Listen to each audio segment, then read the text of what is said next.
welcome to episode 2 of our series of tutorials using Helm as the main audio synthesizer.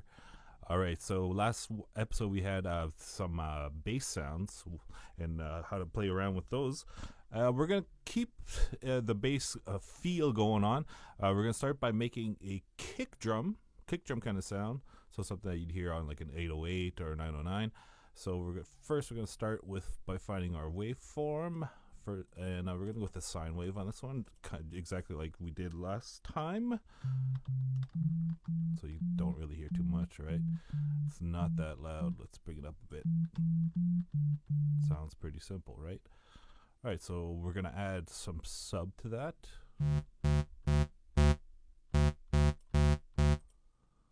Change the wave here. So keep in mind, we're just trying to get that boom kind of sound. Just a boop. How do we do that? If you remember from the last episode, we use a filter. So we're going to get right down in there somewhere, right down in the low spot over here. Oh, it's starting to sound bassy. Oh, there you go. So we were going to bring up the drive a bit, maybe, see what's going on there.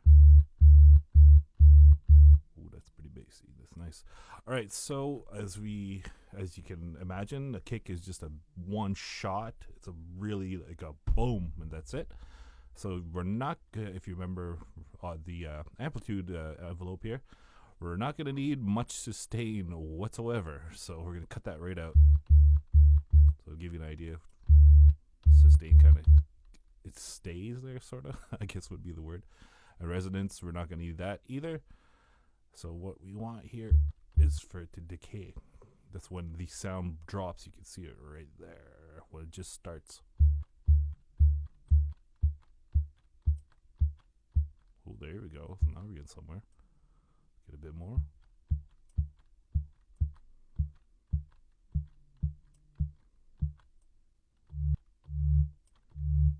Playing with the amplitude envelope. See, at the attack, we could play around here. Get some of those kind of dubstep kind of sounds, bass, if you wanted to. But we're not going that far right now. Going for just a kick, just that kick sound. And because some of you with headphones might not hear it as well, I'm going to bring up a bit. And we're going to move it around. I'm going to see here. What can we get?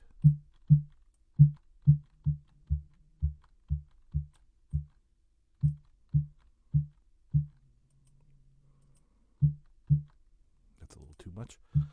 Alright, so anyways, as I was saying, so we got a basic kind of a bass sound here.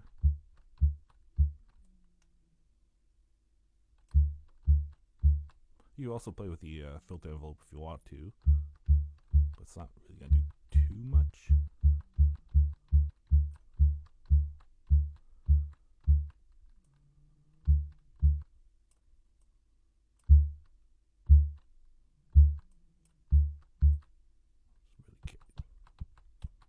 Oh, there we go. All you hear is just that little. With the filter envelope, you get a weird kind of. It's a pretty cool sound, but let's keep it simple here. So now we have a kick type sound here. I think I'll put just a bit more. See, now we can hear it. Now, the easy part of all this here, and to change a kick sound into a snare, it's really, really quite easy. All you have to do is add some noise. So here we go. You can already hear it coming in there. Take down the sub. So it's just basic EQing now.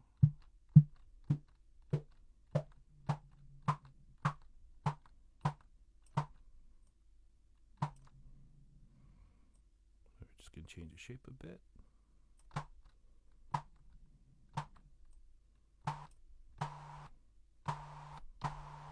So we could get some pretty cool 80s kind of sounds here.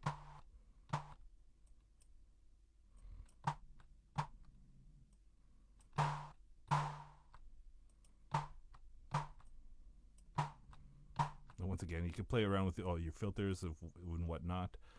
I'm going to get that attack coming after.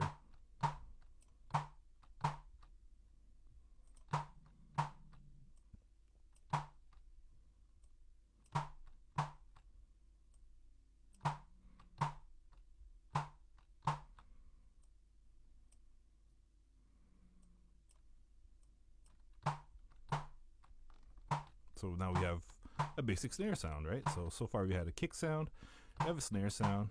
Now we're going to get some hi-hats going on. And guess what? It's just as easy as the snare, essentially. I'm just going to move this guy over here. While I move it, I'll show you guys and gals. Now we're in hi-hat land here.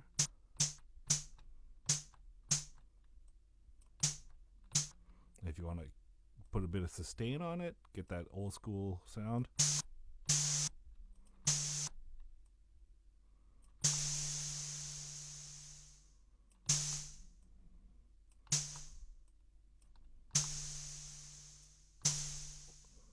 The possibilities are endless. I love it. That's what I love about audio synthesis. You could just have so much fun doing all kinds of cool stuff.